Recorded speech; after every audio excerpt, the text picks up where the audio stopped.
Comment bien investir dans le neuf ou dans l'ancien? Conseils pratiques, avis d'experts. Figaro Immo, c'est parti.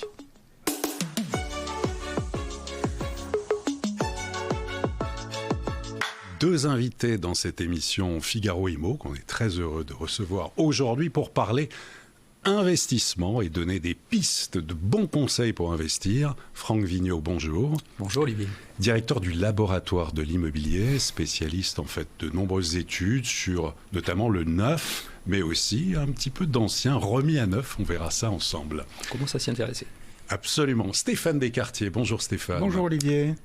Alors, directeur à la tête de SD Conseil et Formation. C'est bien ça. Spécialiste de l'investissement dans l'immobilier depuis quelques temps, on peut dire quelques années, Oui, 35 ans d'immobilier 35 ans. déjà, Bon. ouais, c'est ça.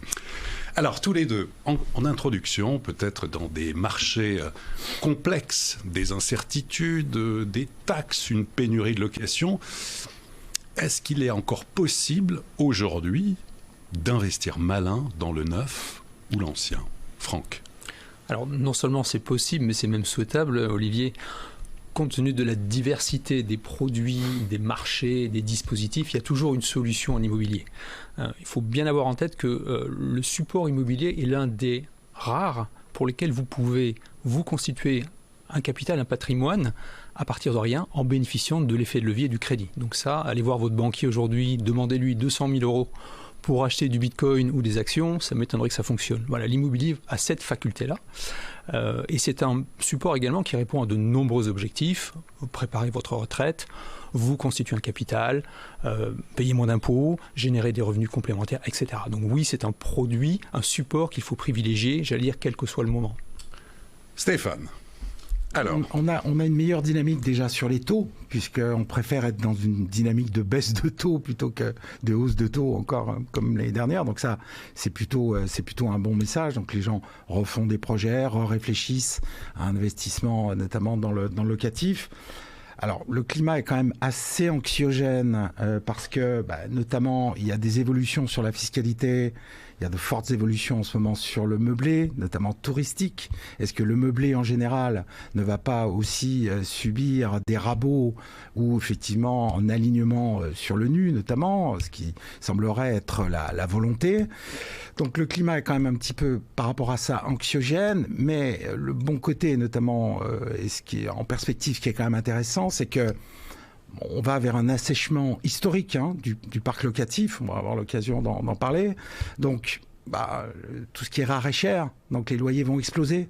Donc, on va avoir une progression des loyers qui va être, alors à part dans les zones qui plafonnent, les loyers. Donc, si on arrive à aller sur les zones qui ne plafonnent pas encore les loyers, on a des perspectives d'évolution des loyers à la hausse incontestables. Puisque la rareté va faire que, il y aura de moins en moins de biens à louer. Donc, tout ce qui est rare et cher, donc les loyers vont exploser. Ça, c'est une certitude. Eh bien, on va voir justement ensuite dans le détail avec vos indicateurs. Franck, on va démarrer tout d'abord sur le neuf. Déjà, revenir aux fondamentaux, les avantages du neuf quand on veut investir dans le neuf. Alors, il y en a plusieurs. Le premier, aujourd'hui, quand vous investissez dans le neuf, vous avez un logement qui dispose d'un DPE de classe A ou B. C'est-à-dire que votre logement figurera parmi les 5% de logements les plus performants du marché. Donc là, en plus, vous êtes tranquille pour de nombreuses années. Si on regarde les perspectives du calendrier de la loi climat et résilience, vous n'aurez pas d'obligation d'effectuer des travaux complémentaires avant de très nombreuses années. On est aux meilleures normes environnementales. Voilà, vous avez ce qu'il y a de mieux aujourd'hui. Alors on n'est pas encore sur les logements passifs, etc. Mais à minima, vous êtes A ou B, donc voilà, 5% de ce qui se fait de mieux. Ensuite, vous avez ce qu'on appelle les frais de notaire qui sont réduits de l'ordre de 2 à 3%, alors qu'on est sur du 7-8% en moyenne dans l'ancien. Vous avez toutes les garanties classiques, j'allais dire, du promoteur, la garantie de parfait achèvement, la garantie de bon fonctionnement, 2 ans, la dommage ouvrage, la décennale qui vous garantit contre une éventuelle malfaçon sur la partie gros œuvre. Vous avez la garantie de la banque également, la GFA, la garantie financière d'achèvement. Si jamais le promoteur a des soucis financiers, eh bien la banque s'engage à reprendre l'opération et à la mener à son terme. Donc vous êtes protégé de ce côté-là aussi. Donc quelque part, c'est un produit qui est extrêmement sécurisé. Après, sur les produits en lui-même, vous avez des plans tout simplement qui sont adaptés au mode de vie d'aujourd'hui. Les logements anciens, on avait des usages qui étaient différents, des attentes différentes. Aujourd'hui, vous pouvez même modifier votre logement sur plan. Hein. Si vous réservez suffisamment à l'avance, vous pouvez peut-être déplacer une cloison ou la supprimer. Alors sans toucher à la structure, évidemment. Vous pouvez changer votre cuisine, etc., etc. Donc voilà, il y a une certaine souplesse. Vous avez des stationnements. On voit de plus en plus aujourd'hui des stationnements équipés avec des bornes de recharge électrique pour les véhicules électriques ou autres.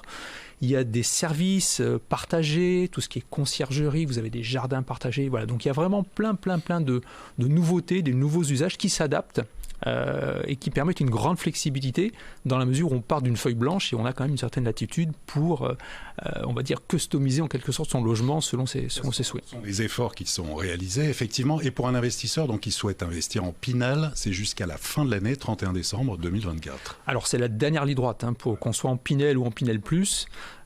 Bon, c'est un choix. Le gouvernement a. Il y en a. Alors il y en a. Oui, il y en a de plus en plus. Oui, on en voit. Bon, l'avantage évidemment, c'est que la réduction d'impôt est plus importante. Hein. On est sur du 18% sur 9 ans.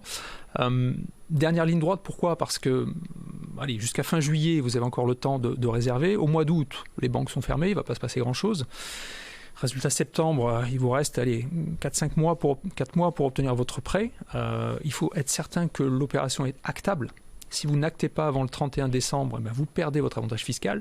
Donc le mieux, c'est vraiment de vous dépêcher si vous voulez partir sur ce type d'investissement jusqu'à fin juillet. Voilà, c'est vraiment la date ultime. Vous conseillez, même si c'est vraiment la dernière année, pour ceux qui souhaitent faire aussi un acte citoyen, investir dans le neuf. Il n'y a plus rien après, Olivier, il n'y a plus rien. Dans le neuf, c'est le Pinel. On verra pour l'instant. Après, Pinel ou Pinel+, voilà. Attention au prix au rendement. Voilà, c'est la seule peut-être mise en garde avec effectivement en Pinel+, vous êtes, on ne va pas rentrer dans le détail, mais sur de la RE 2020 jalon 2025, il vous faut impérativement un DPE de classe A. Donc mécaniquement, ça a un impact sur le coût de construction et donc sur le prix. Et le risque, c'est d'avoir un rendement locatif peu dynamique. Donc attention, évitez, j'allais dire, les gros centres urbains, parce que là, de toute façon, vous allez être très cher, des rendements en dessous de 3. Voilà, éloignez-vous un petit peu, prenez peut-être un peu plus de risques, mais vous aurez un bien meilleur marché, plus facile à financer et avec un meilleur rendement locatif. Deuxième étude que vous avez remis au goût du jour, c'est le de Normandie. On n'entendait plus du tout parler, puis maintenant c'est investir dans un bien ancien qui nécessite au moins 25% de travaux. C'est ça. On peut avoir une réduction d'impôt. On ne peut pas le faire partout. Il y a certaines villes qui sont éligibles, notamment les villes Action Cœur de Ville. Alors, cette étude, Franck. Alors, cette étude, en fait, on voit de plus en plus nous passer des produits de Normandie, mais qui sont vraiment typés de Normandie. C'est-à-dire qu'au début, on a vu essentiellement des produits calibrés, on va dire Malraux, monuments historiques, déficit foncier, avec des prix à 5 000, 6 000, 7 000 euros le mètre. Bon, clairement, là, on n'est pas sur du produit de Normandie. On est sur des produits où vous avez 80-90% de travaux et à peine 10% de foncier. Ça ne fait pas de sens pour du Normandie. Là, aujourd'hui, ce qu'on voit, ce sont des opérations où on est entre 2600 et 3800 euros le mètre. En moyenne, on est à 3200 euros le mètre carré. Voilà. Sachant qu'en parallèle, sur le neuf, aujourd'hui, en moyenne, on est à 5400 au niveau national. Voilà. Donc, ça permet d'abaisser les enveloppes. On a une enveloppe moyenne de l'ordre de 145 000 euros. Donc, on retrouve des facilités de financement. On retrouve du rendement. À minimum 4, on a du 4,50, 5, 5,5. Rendement minimum, voilà. 4. Okay. La grosse différence, c'est qu'on est sur des secteurs très différents. Donc là, on va très clairement sortir des sentiers battus. On est sur essentiellement de la zone C. Aujourd'hui, 74% des communes éligibles sont situées en zone C. Donc on va être sur des petits marchés, moins dynamiques. Donc il faut faire attention à sélectionner les bons marchés. L'avantage, c'est qu'on est sur des petites opérations. Ce qu'on voit aujourd'hui, ce sont des opérations, des réhabilitations de maisons qui sont divisées en 4 appartements, des petits immeubles collectifs qui vont faire 6-7 logements. Et donc, on a des micro-opérations dans des petits marchés. On a un produit qui est vraiment adapté à la taille du marché et ça aussi, c'est rassurant. Et on a un peu plus de temps par rapport au Pinel, puisque le de Normandie s'arrête en 2027. 2027, ça a été prolongé d'un an encore. Voilà. Ouais, tout à fait. Très bien. Stéphane Descartiers. Stéphane, alors, sur l'investissement, notamment dans l'ancien, peut-être avant, rappelez quelques conseils pratiques. Oui, toujours les conseils pratiques et de bon sens, c'est-à-dire d'investir sur des marchés qu'on connaît, ou alors sur lesquels on peut avoir une logistique de mise en place, parce qu'effectivement, parfois sur une ville, d'un quartier à l'autre, les prix vont être complètement différents, aussi bien d'achat que de location. Et puis c'est quand même plus simple de s'en occuper en partie soi-même pour les travaux, etc. Donc investir sur des marchés qu'on connaît.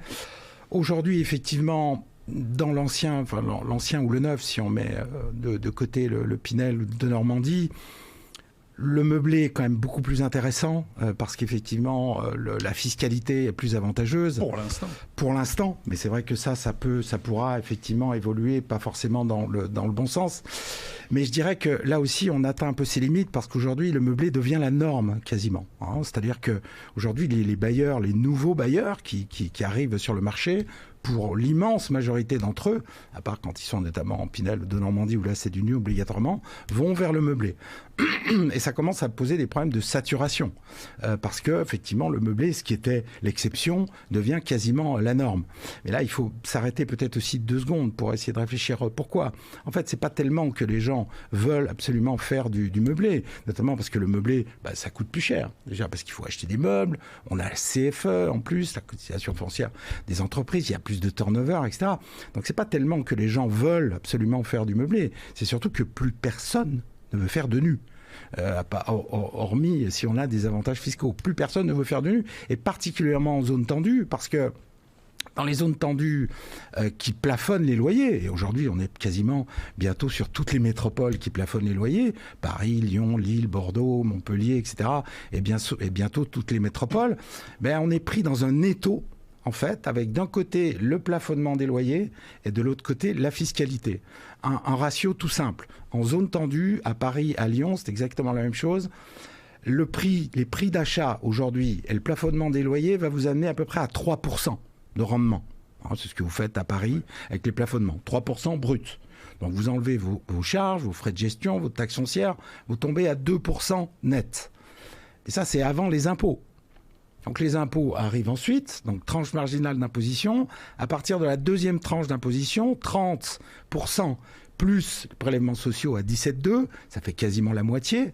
Donc on vous prend déjà la moitié. Mais si vous êtes à partir de la troisième tranche à 41%, plus 17,2% de prélèvements sociaux, ça vous prend pratiquement 60%. C'est-à-dire de 2%, vous passez à 0,8% de rendement. Donc déjà, 0,8%, est-ce que c'est satisfaisant alors que le livret A est à 3 ? Bon, on peut se poser la question. Mais c'est pas fini. Si en plus vous êtes à l'IFI, à partir de la troisième tranche de l'IFI, vous devez la redonner avec l'IFI 1% de la valeur de votre bien. C'est-à-dire que si vous louez en nu, en zone tendue, et que vous êtes à l'IFI, ça vous coûte de l'argent de louer. Ça vous coûte de l'argent de louer. Et alors, si vous êtes dans la 4e ou 5e tranche de l'IFI, ça vous coûte des milliers d'euros d'offrir, c'est le cas de le dire, un bien à la location. Des milliers d'euros. Alors, on peut comprendre que ça vous rapporte un petit peu, mais bon, voilà. Mais quand ça vous coûte de l'argent, qu'est-ce qui se passe ? Il se passe qu'à Paris, 74% d'offres locatives en moins.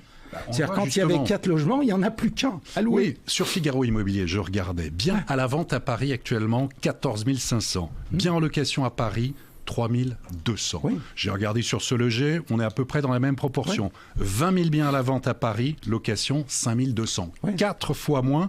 Une ville comme Rennes, 1400 biens en vente sur Figaro Immobilier, location à Rennes, 106. Oui. La bonne nouvelle, c'est que ça prouve que les Français ne sont pas masochistes, ni idiots, et qu'ils savent compter. Donc, du coup, ils ne font plus de nu. Ils font autre chose, ils font du meublé, ils font du Airbnb, ils mettent le bien à disposition gratuitement pour leurs enfants. Ils le retirent de la location, en tout cas en nu, et se débrouillent avec des week-ends, des petites semaines pour des amis, etc. Enfin, les gens, quand même, quand ça vous coûte de l'argent de louer, je veux dire, il ne faut quand même pas être complètement idiot. Donc, on en est là. On en est là aujourd'hui. Franck, réaction. C'est aussi pour ça qu'on a instauré des avantages fiscaux. C'est pour réattirer les particuliers. Si vous enlevez ces avantages fiscaux, plus personne ne veut le faire. Et c'est pour ça aujourd'hui qu'avec la fin annoncée du Pinel, on a un effondrement des ventes dans le neuf aux particuliers. Voilà, c'est moins 50%. Et ça va s'arrêter à fin juillet, c'est terminé. Il y aura quasiment plus de ventes. Le Pinel était le dernier flux, effectivement, de nouveaux investisseurs, de néo-investisseurs qui faisaient du nu. Alors, mais le Pinel s'arrêtant, il n'y aura plus de nu du tout. Vous ne pensez pas qu'il y aura un dispositif d'investissement locatif, que ce soit pour le neuf ou pour l'ancien remis à neuf, sur quelque chose qui soit vertueux, qui est un peu le sens de l'histoire. On parle beaucoup de rénovation quand même énergétique. Et puis, les promoteurs immobiliers, les opérateurs dans le neuf qui ont quand même du mal. Et donc, derrière, c'est de l'emploi aussi, c'est des familles à loger. Vous ne pensez pas qu'il faut mettre en place quelque chose ou que non, vous n'avez pas l'air... C'est enfin, on dit parfois, on entend parfois qu'il n'y a pas de politique du logement, qu'on a du mal à voir la politique du logement que mène le gouvernement, enfin en tout cas depuis 7 ans. Si, il y a une politique du logement, il y a une politique anti-logement, malheureusement. Il y a une volonté très claire et assumée, dès le départ, de détourner les Français de l'immobilier au profit de la bourse, du PER, etc. Et ça fonctionne. Et on dit parfois aussi, il n'y a pas d'amour, il n'y a que des preuves d'amour. Quelles ont été les preuves d'amour données à l'immobilier depuis 7 ans ? L'ISF supprimé, sauf pour l'immobilier. La flat tax sur tous les produits du capital, sauf pour l'immobilier. Les plafonds de loyer généralisés à bientôt toutes les métropoles. Les interdictions de louer les passoires thermiques. On est les seuls en Europe à faire des interdictions de louer. Le HCSF qui rajoute des contraintes au moment où les taux sont multipliés par 4. Il y a la stabilité financière, qui ont particulièrement pénalisé les investisseurs et les primo-accédants, ce qui fait que les logements ne se libèrent pas alors qu'il y en a autant qui arrivent sur le marché. La fiscalité délirante du nu. Donc voilà, il y a une politique, effectivement, il y a des choses qui ont plus ou moins bien marché, mais ça a fonctionné. Les Français se sont détournés de l'immobilier, mais comme on est quand même sur un besoin de base, se loger, aujourd'hui ça coince, ça coince. Politique anti-logement. On a même tapé sur les APL, ce qui est quand même un comble, parce que du coup on a même tapé sur le locataire. Oui, tout à fait. Oui, enfin, j'allais dire que l'objectif est atteint. Si on voulait tuer le logement, c'est fait, en tout cas quasiment. L'inconvénient, c'est quand on s'attaque au logement, à l'immobilier, on s'attaque au logement, et derrière il y a des drames. Alors, outre les drames aujourd'hui économiques, sociaux, avec tous les plans sociaux que l'on connaît, baisse d'activité, perte de recettes fiscales, après ce sont des gens qui ne peuvent pas se loger, qui ne peuvent pas déménager, qui ne peuvent pas être employables, des jeunes qui ne peuvent pas trouver de logement pour leur stage, pour leurs études, etc. Donc c'est une vraie derrière déchirure sociale. Ce qu'il faudrait vraiment, c'est déjà donner de la visibilité. Arrêtons de supprimer, modifier ce qui existe tous les 2 ans, tous les 3 ans. Il faut avoir en tête que dans le cycle de production d'un logement, entre le moment où un promoteur va chercher un terrain et le moment où l'appartement, la maison va être livrée, l'appartement plutôt, il va s'écouler entre 3 et 4 ans. Comment voulez-vous, quand vous avez des dispositifs qui changent tous les 2 ans, qu'il y ait de la visibilité pour les opérateurs, pour les investisseurs ? Il faut de la stabilité. Ça, c'est le premier point essentiel. 3 et 4 ans dans les meilleurs des cas. Dans le meilleur des cas, avec les recours, des opérations etc. Sont beaucoup jettent l'éponge, d'ailleurs. Rien qu'à ce niveau-là, il faudrait de la stabilité. Dispositif, est-ce qu'il y en aura un ? Alors, on l'espère tous. C'était notamment une des préconisations du rapport sénatorial de septembre dernier, où on disait qu'il faut étendre le LLI, le logement locatif intermédiaire, qui jusque-là est réservé aux investisseurs institutionnels, aux particuliers. Entre nous, le LLI, c'est du Pinel, c'est pareil. C'est exactement... Mais bon, Pinel est un gros mot, donc ne disons pas Pinel, disons LLI. Mais voilà, c'est très simple. Une des solutions, c'est ça, c'est d'élargir. Pourquoi opposer particuliers et investisseurs ? Les investisseurs, de toute façon, ils n'ont pas envie d'en faire. C'est moins rentable, c'est plus compliqué. Ils se sont désengagés massivement du logement il y a des années. Ils n'ont pas envie d'y revenir. Ils ne reviennent pas. Ils ne reviennent pas. Une idée, c'est éventuellement de titriser le logement pour vendre ça sous forme de SCPI défiscalisé aux particuliers. Mais ils n'iront pas. C'est pas assez rentable. Déjà, ça ne marche pas. Et en termes de volume, on sera loin des 40 000, 50 000 logements Pinel qu'on faisait lors des années pleines. Dernière annonce de la CDC Habitat en avril, c'est tout récent.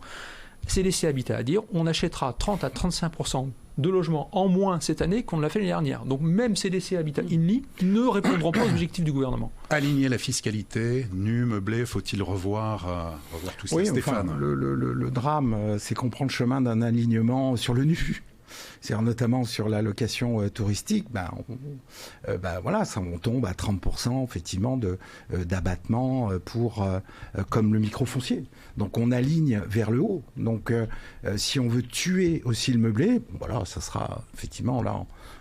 Je ne sais pas vers où on va. On attend avec effroi le sentiment de mal logement, peut-être le sentiment de dormir au camping ou dans sa voiture.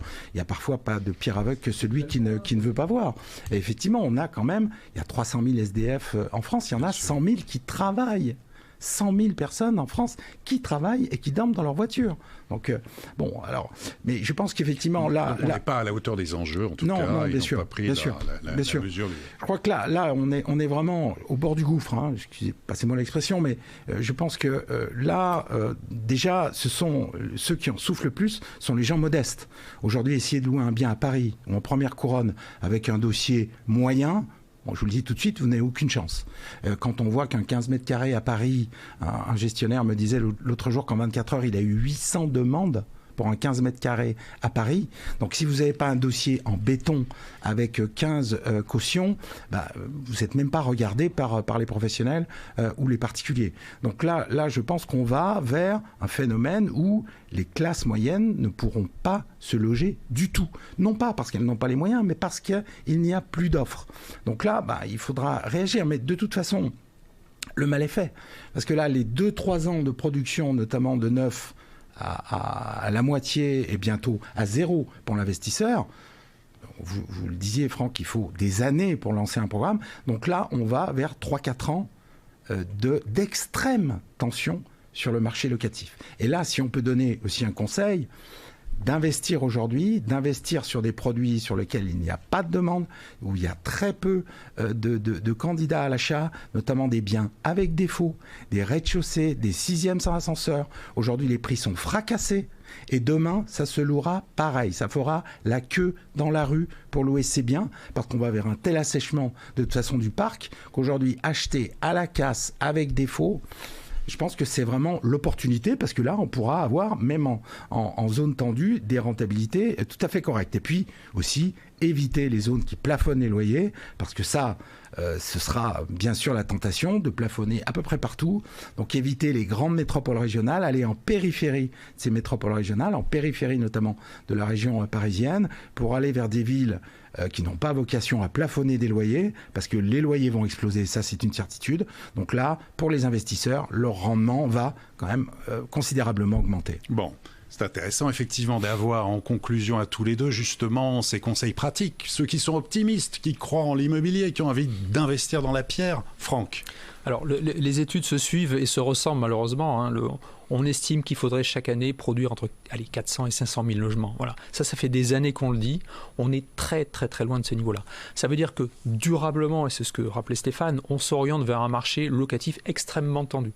Donc si vous avez la chance d'être bailleur, c'est la garantie quasiment assurée de trouver un locataire. Donc ça, c'est quand même rassurant quand vous avez des perspectives d'investissement locatif, d'être certain de trouver un locataire.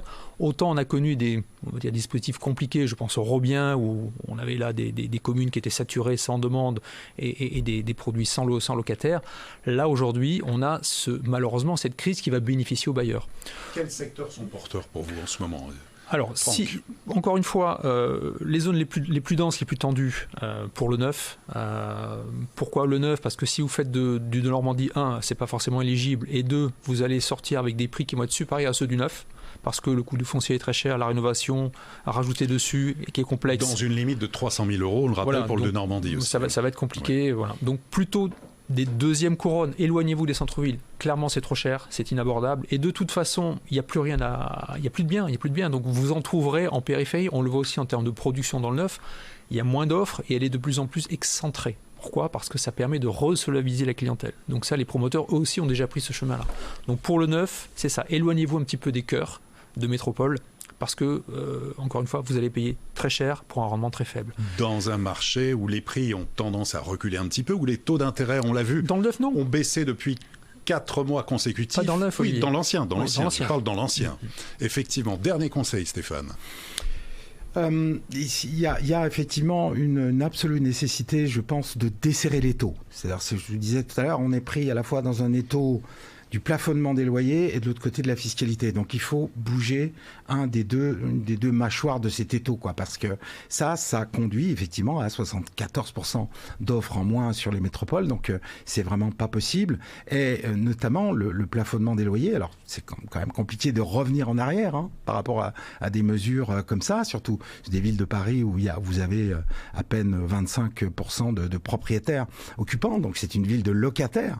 Donc revenir sur sur des mesures de cette sorte, ça sera compliqué. Mais, je veux dire, est-ce qu'il faut, à un moment donné, s'il n'y a plus de production du tout, s'il n'y a plus du tout de vocation de bailleurs, ça va être quand même compliqué. Et puis, aussi une chose quand même qui a beaucoup pénalisé les investisseurs, laisser les banques faire leur travail, supprimer le HCSF. D'ailleurs, on se demande vraiment à quoi a pu servir un beau jour le HCSF, mais les investisseurs, notamment avec les suppressions de la notion de reste à vivre, voilà. Les investisseurs, il y a un investisseur sur deux qui était finançable avant le HCSF et qui ne l'est plus aujourd'hui, alors qu'ils arrivaient très bien à rembourser leur crédit. Donc, laisser les banques travailler. Les banques françaises ont toujours été très prudentes. Il n'y a pas de sinistre sur les crédits immobiliers en France, ça n'existe pas. C'est infinitésimal comme chiffre, c'est ridicule. Les problèmes de surendettement, c'est du crédit conso, c'est pas du crédit immobilier. Donc laissez les banques faire leur travail, tout simplement. Et voilà. Et ça ne coûte rien aux finances publiques. Hein. On reste optimiste, Franck. Oui, et puis encore une fois, il faut pousser les deux fers en même temps au feu. L'ancien et le neuf, on a tendance à opposer les deux. Non, il faut construire là où il y a des besoins, là où c'est tendu, parce que de toute façon, il n'y a pas assez de logements. Et il faut rénover, parce que il faut qu'on réduise nos émissions de gaz à effet de serre. Et c'est le sens de l'histoire. Mais il faut pousser les deux en même temps, surtout. C'est ça qui est intéressant. Eh bien, merci beaucoup. Merci à tous les deux pour vos éclairages. Merci infiniment. Franck Vigneault, merci beaucoup. Merci, Olivier. Stéphane Descartier, merci. Avec plaisir. Et à très bientôt pour une prochaine émission de Figaro Immo.